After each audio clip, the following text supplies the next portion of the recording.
How difficult has this season been? How much has this taken, I think, out of everybody? It has been very difficult. It's taken a lot out of everyone. Just losing itself is just a horrible feeling. You know, it's nothing like winning. You know, when you win, everything's better. The food's better. Everything is just better. When you lose, everything is miserable. And that's what it's been, miserable. But the guys' spirit has been up, still fighting, and that's all I could ask at this stage. But it's just difficult for sure. You hear the noise. You hear people talking. I know you're a smart guy. I actually don't. I don't. Do you try to block out the outside? I don't hear the outside noise. None of that stuff really gets to me. I'm on Twitter and that stuff, but I'm not on it. You know what I mean? I know certain things, but I stay away from it. And you know, win or lose, I stay away from it. I don't. You know, even when we're winning, I'm not on it. I'm not looking at it, reading the press clippings of how great you are and all this stuff. When you lose, you're terrible. I mean, everybody knows that. You know, you lose is always something, you know. And the biggest thing I always go by, I'm never going to please everyone. Even if I win, someone's going to be upset with something that I did, you know. And when you lose, then you got everybody coming out the woodworks, and that's what it is. But I'm not one that I don't look into that stuff. I don't read into the stuff. You know, when I leave, if we recruiting, I go and do my work recruiting, and when we with the guys, I'm with the guys, and that's that. I really don't look into that. So I don't hear as much noise. It comes to me because people are concerned, and you know, people want to see you do well. So you hear certain things, but you hear it way late. You hear it way after the things have happened. So I'm not one that, I don't look too much into that, to be honest with you. You believe you're still the guy for this job? Yes, sir. You still think you can win this thing yes, here? Yes, sir. Why is that? I think from what we've built and the way we've done things, we've done it the right way. We recruited the right way.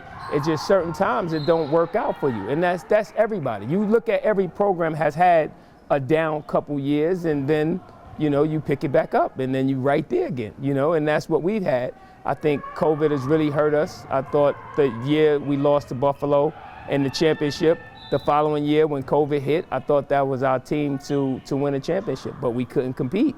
And that goes out the window. And then the following year, I thought we still had a really good team, but now there's no crowd, there's no fans, there's nobody there to cheer you on. It's a different atmosphere. No matter what anyone says to you, it was a different atmosphere, especially when you're used to packing the Stroh, and now you go to an empty Stroh, it's totally different. That took away our home court advantage of what we had over the years. But I definitely still think I'm the guy for the job, and we're going to see.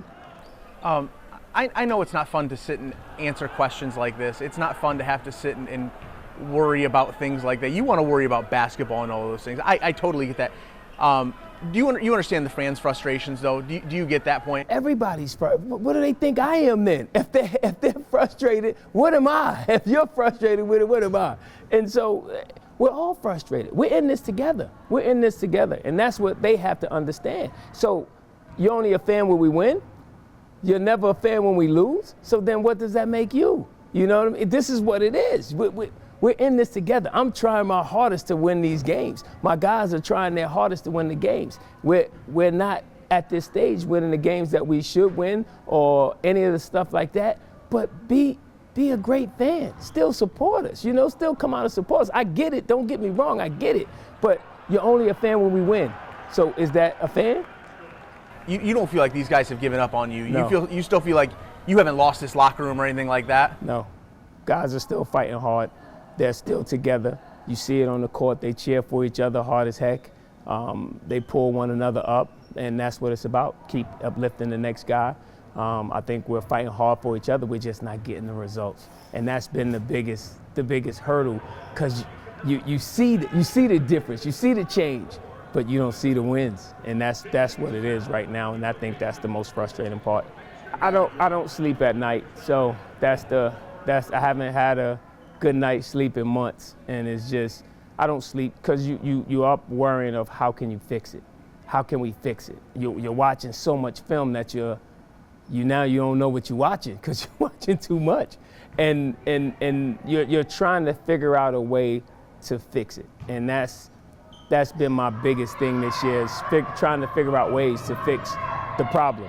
And when you can't come up with it, then you're still up. So you get an hour of sleep and then you wake up again because you thought of something, and it's like, okay, I'm gonna try that.